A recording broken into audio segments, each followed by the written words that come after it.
Olá, saudações a todos e todas. Eu sou Leda Regina de Jesus Couto, doutoranda em Crítica Cultural pela Universidade do Estado da Bahia, UNEB. Realizei este trabalho junto com a professora Marla Silva do Vale Saturno, doutoranda em Educação, também pela UNEB, e o professor Aguinaldo Pedro Santos Filho, doutorando em Língua e Cultura pela Universidade Federal da Bahia, UFBA. Hoje nós trazemos aqui para vocês o tema Educação de Jovens e Adultos. A necessidade de discutir, de ampliar as discussões nessa área, porque ainda hoje uma modalidade de ensino brasileira que é discriminada, subjugada, um processo educacional ainda de baixa qualidade, tanto com poucas políticas públicas, como pela própria formação de professores, nas licenciaturas, nas pedagogias, ainda se discute pouco a educação de jovens e adultos. Bem, nós trazemos como tema, o título do trabalho para a escola, percepções e anseios de pessoas da educação de jovens e adultos por uma educação decolonial e inclusiva no Brasil.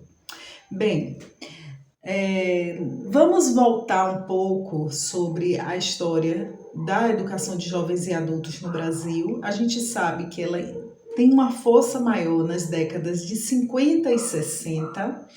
É nesse período que a gente tem o educador Paulo Freire com seu método de ensino, não só para a alfabetização, mas para toda a educação pública, porque era um método de ensino pensado no aluno, o aluno como centro desse processo, com a valorização da sua cultura. Então é um método dialógico, crítico, participativo, emancipador. Bem, Paulo Freire começou esse seu trabalho em Angicos, né? E se espalhou pelo Brasil. Contudo, em 1964, nós tivemos o golpe militar. Paulo Freire saiu do Brasil, foi exilado, só retornou em 1985 com a redemocratização do país. Nesse período de 64 a 85, nós tivemos aqui uma política chamada de Mobral, que era um sistema de alfabetização para os alunos. Contudo, era uma alfabetização que não pensava no aluno. Era um modelo bancário de educação, um modelo fechado, um modelo que só visava expor conteúdos para o aluno engolir, né? E não discutia cultura, não trabalhava criticamente, ele muitas vezes se tornava um analfabeto funcional. A partir de 85, a gente volta a ter mudanças com a redemocratização, começa-se a pensar melhor essa educação de jovens e adultos, surgem mais políticas públicas, há uma procura. Hoje em dia nós temos o que a gente chama de juvenilização da EJA, que é uma quantidade muito grande de jovens acima dos 18 anos buscando fazer cursos curso de ensino fundamental, de ensino médio na EJA, porque eles precisam estudar, trabalhar durante o dia e estudar à noite. Então, há um grande índice, contudo, essa educação a gente ainda sente que ela é relegada, que precisa ser mais discutida, que precisa ser ampliados esses estudos. Então, aqui nós trazemos um estudo feito em uma escola pública do Recôncavo da Bahia, no ensino médio. Foi um projeto realizado por uma professora de inglês. O nome do projeto é Who Am I? Quem sou eu? Neste projeto, a professora fez rodas de conversas com os alunos, inicialmente, para compreender seus gostos, seus problemas, seus interesses, e a partir disso ela selecionou gêneros textuais e discussões para serem desenvolvidas na sala de aula. A partir do que nós analisamos destas discussões, dessas rodas de conversas, desses bate-papos e entrevistas que fizemos a alunos, que é professora, nós trazemos aqui algumas percepções e entendimentos. São 48 alunos, sendo que 26 homens e 22 mulheres nessa turma da EJA. Eles quanto à cor, eles se diziam 20 deles pretos, 19 pardos e 9 brancos.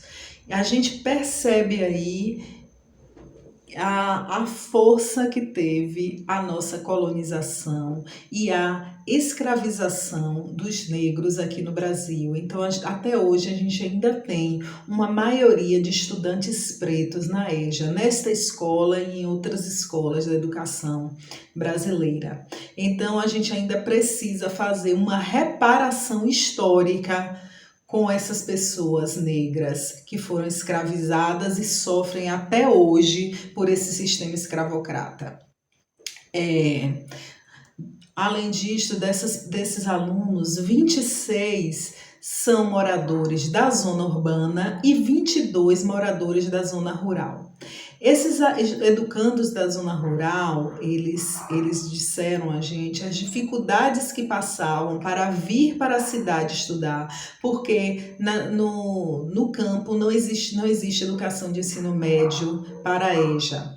Então, eles passam longas horas, 1, 2 horas, indo e depois retornando para suas casas. Alguns alunos citaram de chegar em casa às 11h30, meia-noite, para ter que acordar às 5 da manhã para trabalhar. Então, eles falam desta questão da dificuldade, do tempo, não ter tempo para estudar, não ter tempo para fazer as atividades que os professores passam, porque eles trabalham o dia todo e ao chegar à escola, muitos deles relatavam chegar atrasados e a gente percebeu que as aulas geralmente começavam às 7h20 ou 7h30, ao invés das 7 horas da noite, como era estipulado. A aula deles seria de 7 às 9h20. Então, atrasos por conta do transporte escolar, por conta do trabalho, os alunos da zona urbana também falavam dessa questão, que tinham que trabalhar, às vezes fazer hora extra, que chegavam atrasados. Quando chovia, havia dificuldade de vir para a escola, principalmente o aluno da zona rural. E ao chegar na escola, muitos desses alunos se encaminhavam para o refeitório, porque eles estavam com fome, eles vinham do trabalho, precisavam se alimentar. Então, são muitos motivos para o atraso do início da aula. Destes alunos, uma maior parte relatou as seguintes ocupações. Eles eram trabalhadores do campo, donas de casa, cabeleireiro, faxineira, manicure, músicos, mecânicos, motoboys, estocadores, foram as profissões mais citadas entre eles. A gente vê a importância do trabalho para eles. O trabalho era sempre citado nas conversas.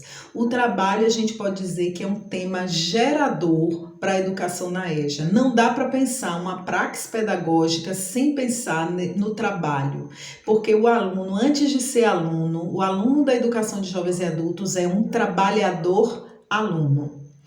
Então, além da questão do trabalho, eles citam outras situações que são difíceis para manter-se estudando.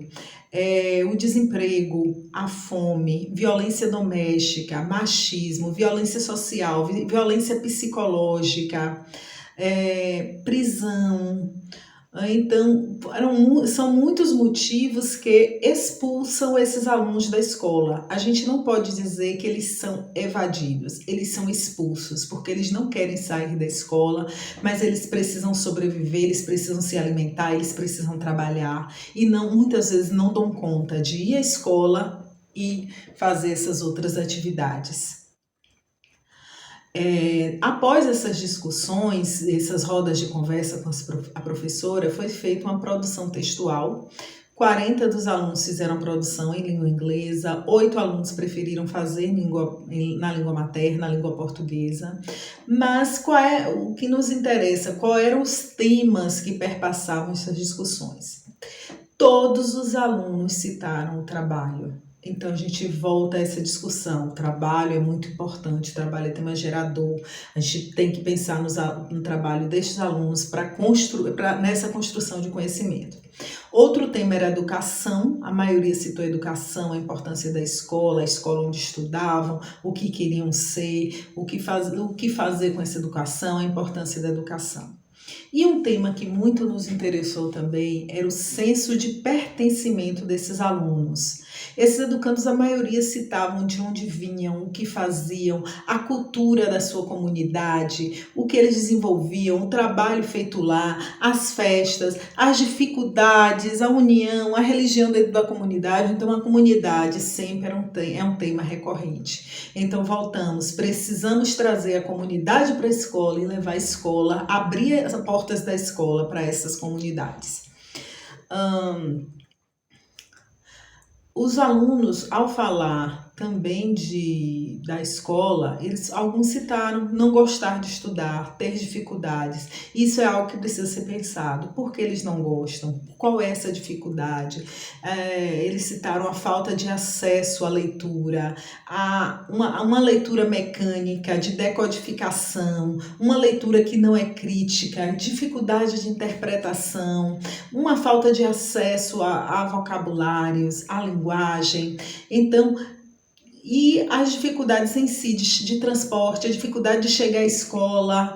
Então, são muitas as questões que perpassam esse eu não gosto de escola. Aí tem um motivo por trás e nós precisamos trabalhar com esse motivo. Um deles é a falta de inclusão da cultura do aluno na escola. A escola precisa ser mais inclusiva. A escola precisa pensar na sua produção do conhecimento, na sua construção dessa praxis pedagógica com o educando da EJA e não para o educando da EJA. Ele precisa estar no centro desse processo. Como foi perceptível o interesse deles nesse projeto desenvolvido, porque eles eram o centro. A professora trabalhava os conteúdos de língua inglesa, trabalhava a língua, mas na perspectiva do aluno, pensado na cultura do aluno. Então é isso que nós queremos advogar aqui, advogar por uma educação na EJA que seja emancipadora, decolonial, crítica, dialógica, participativa, inclusiva, pensada no aluno e pensada com o aluno. Bem, é isso. Precisamos muito ampliar essas discussões, pensar na EJA, pensar nessas pessoas que são oprimidas e desumanizadas no nosso país.